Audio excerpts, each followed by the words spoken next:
look to the guy in the White House as either the hero or the villain. But like, what's the reality? Okay, so I think Americans for a long time have been psychologically conditioned to look for a political savior to their problems. And then both parties are, controlled by the same people ultimately at the end of the day. At least the vast majority of the parties are. I mean, sometimes you have like people that sort of sneak in there who are sort of renegades occasionally, but there's not many of them. And I don't really know how much influence they really have besides, making useful clips on C-SPAN that are then put on social media where they say things that are true and accurate. I mean, how much can they really do if they're just one person, and how many people are in the Congress and the Senate? So that's definitely a small minority. But in general, the RNC and the DNC are very controlled, and so you're basically having people looking, as long as we vote for this person, they'll fix the country and everything's fine. And how many decades now have people been saying that? And look where we are now, because regardless of who's in office, they follow the same shit.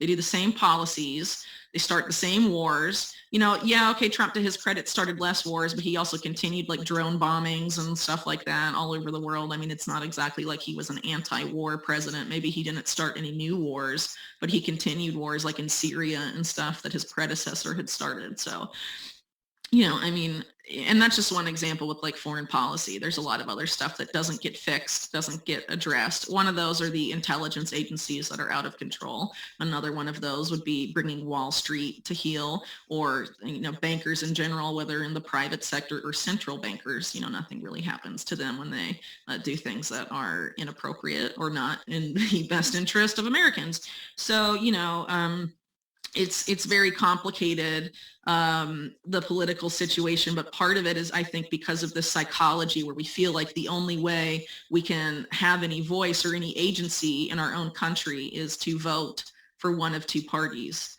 And what do we do when both of those parties are, essentially useless?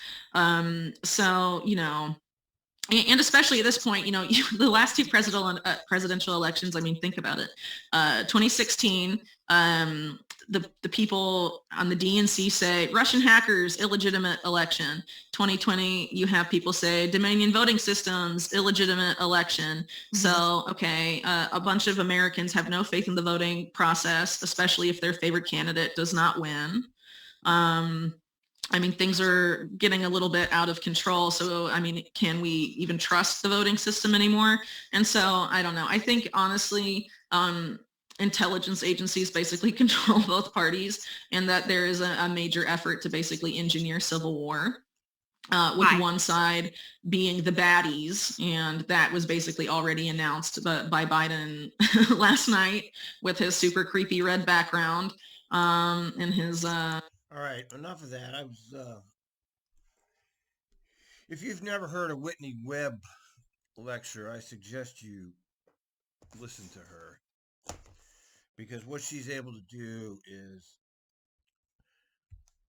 show you intellectually and articulately the level of corruption and lies that we are living with every day of our life here in this country. And I bring it up because of this.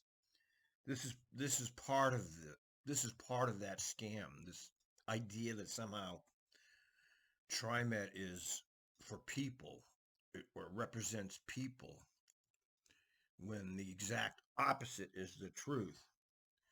And here we have this bunch of elites. Now, I don't know what's going through their minds or how they see things, but they know that they have to be a certain way to stay on that board, or they're not going to be on there very long. So here we see our very local level, at the very individual level of something that I'm very familiar with, which is TriMet, which is something I follow for years now. And you watch the level of criminality. I'm not saying, they have done actual criminal things. For example, when McFarland unilaterally stole our fucking insurance benefits, and then a court ruled against him, and he still didn't give it back. And he didn't give it back until the contract was signed. Okay, I remember that specifically as one of the better examples of how government operates on a personal level. They do what they want. And here we're seeing this again. Now, the thing that stands out to me with this presentation is how there's no talk about the people affected. Zero. They're worried about their budget, which I happen to know is a lie, but nobody really follows this. And if you follow the mainstream media like I do, you'll see all of the media has come on and parroted their press releases about this. It's like the mainstream media is integral in government brainwashing. Without mainstream media, government can't get away with all the things they're doing. And because people believe mainstream media, they don't question these things. Now, this whole conversation here, at the exact same time inflation is running out of control, they want to implement tolls. Gas prices are going up and down, but basically up. Rent's going up, housing prices up. This is the worst time possible for them to be discussing this, but do they care? Not at all. And that's the point, is like, see, Whitney Webb does a great job explaining how the wheels of government work, and they do not care about us at all. We are not part of their playbook. We're out here watching, and they know we're not going to do anything because we're all brainwashed. And on my personal level of this particular presentation, I see it. You know, I can play out all of this at my personal level with an organization I'm familiar with. So let's continue. I wanted to bring us back to this slide as well that shows total resources compared to both our system and operating costs. So you can see that in purple, this is our total system cost. So that includes the cost to operate the system, but it includes legal, HR, finance, IT, capital, our capital staff. The blue line, I think it's the light blue line, is our total operating costs. You can see that our operating costs are increasing, while the green bar is our passenger fares that we received. And you can see. Now, why is that? Why are your operating costs increasing? Because we know that you gave the drivers a 7.5% raise. So where's the rest of this coming from? What operating costs are actually increasing here? See, they need to lay this out specifically here. You see, their budget has gone up. Here's 2019, 2020, 2020. So even in the middle of the COVID scamdemic, their budget kept going up. And why was that? Well, I know the answer. They didn't cut back any bureaucracy or any capital projects. That just kept moving forward. The side of the agency that supports the elites, the capital projects, that's the part that's making money for the local elites, is the capital projects. That keeps going up and up and up. And this board facilitates this. See that they are decreasing. They actually started decreasing in 2015. This is a direct reflection of our passenger fares not increasing during that period of time. Well, that's right. And after they put the light rail in, that's when ridership started going down. And everybody knows this. And this is not just specific to Portland. Every place that put in light rail lost riders. You know, the bus services have always been superior to the light rail. If you don't listen to their phony propaganda, the light rail is all part of the Agenda 2030 nonsense. Buses are always better because they take you to more places. Remember when TriMet had express buses and limited buses? Remember that? Those of you that have been around a while. Remember that old transit mall? The buses that used to go through there at rush hour, it was like unbelievable to watch. I've never seen anything like that. It's all gone now. Now it's like a goddamn ghost town down there. Advance.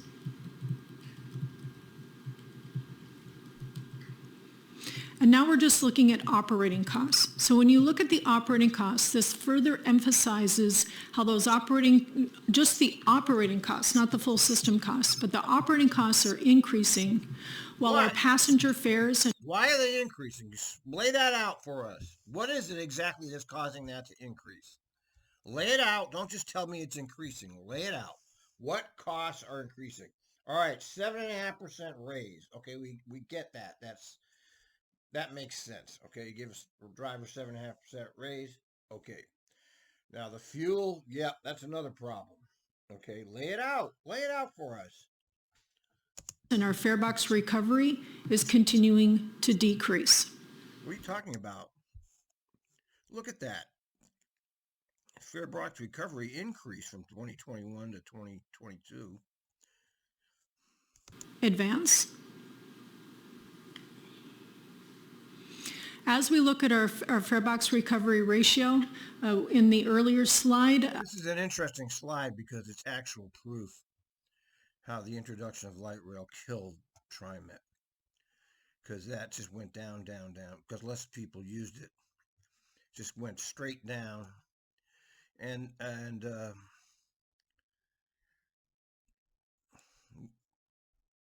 you know, I wonder about these statistics. I don't remember them. I guess they're accurate. I showed you the calculation for the 13.3%, but this just emphasizes that back in 2013, 2014, we were reaching almost 40% in our fare box recovery ratio. And now we've dropped down. The lowest was 9.9 in fiscal 2021, a direct reflection of COVID. We're creeping back up. We're now at 13.3. But without a fare increase, we are unable to reach a fare box recovery ratio as we have experienced in the past. See, now they're talking about you, the rider, as some kind of commodity that can be squeezed. You see how they're not talking about you as a person here. They're talking about how do we get more money, and they're using the riders to get more money. They're doing the exact wrong thing here, okay? They're doing the exact wrong thing.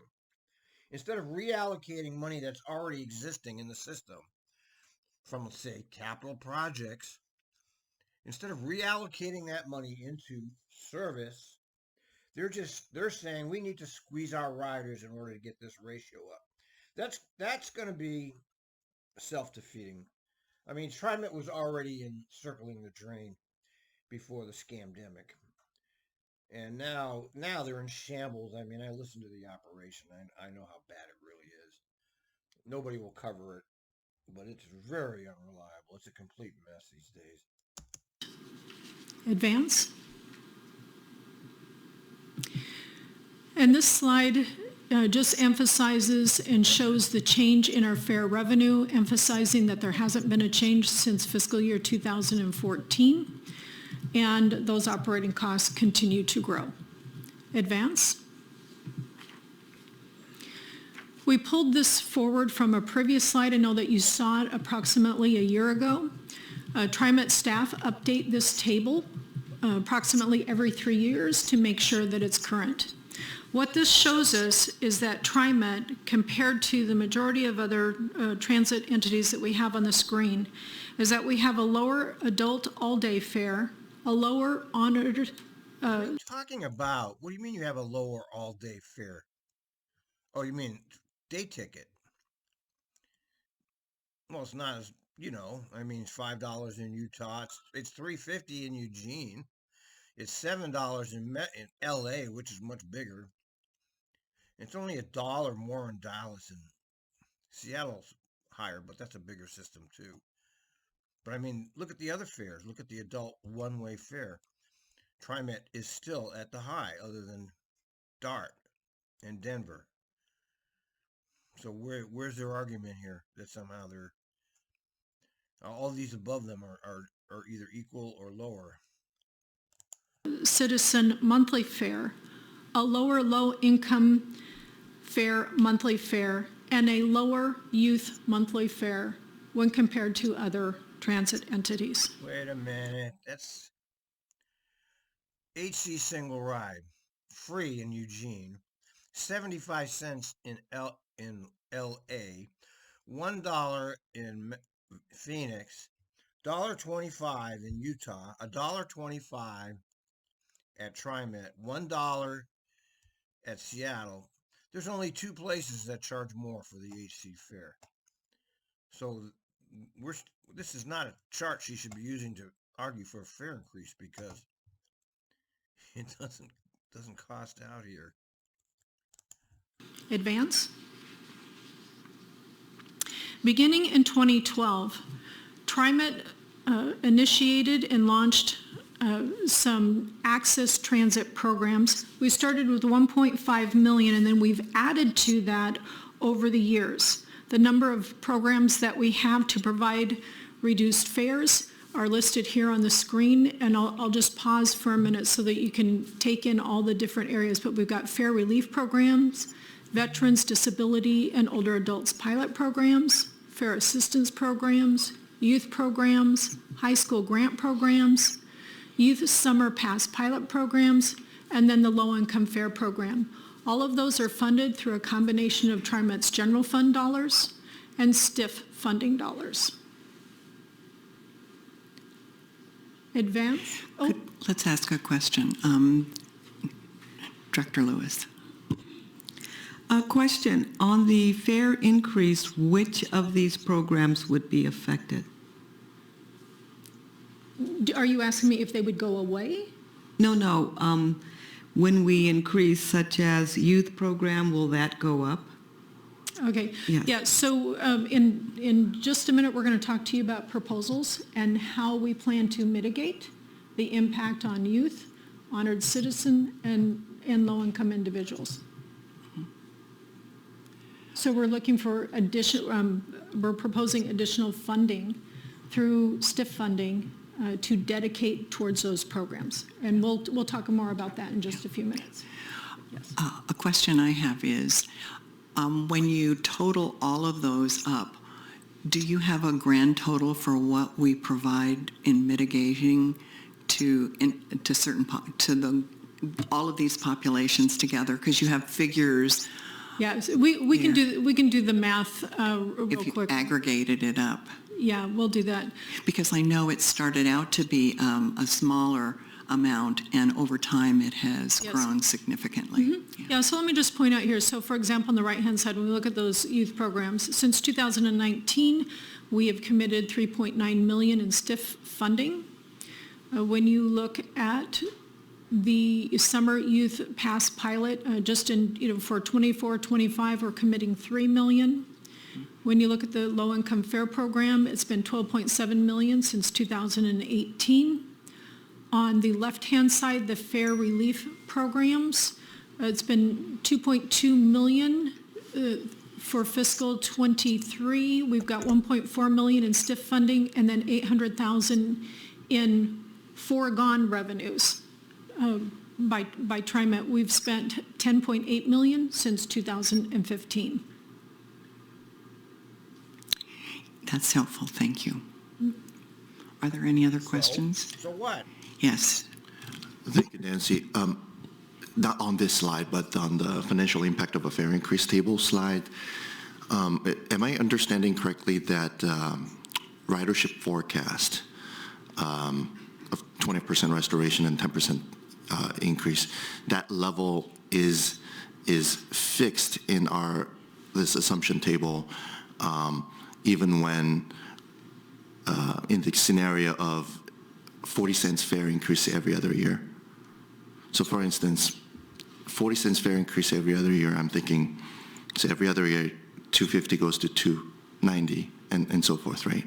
So after, let's say 6 years, so 3 times of fare increase, at that fare level, we're assuming that the ridership would remain flat instead of decreasing. No.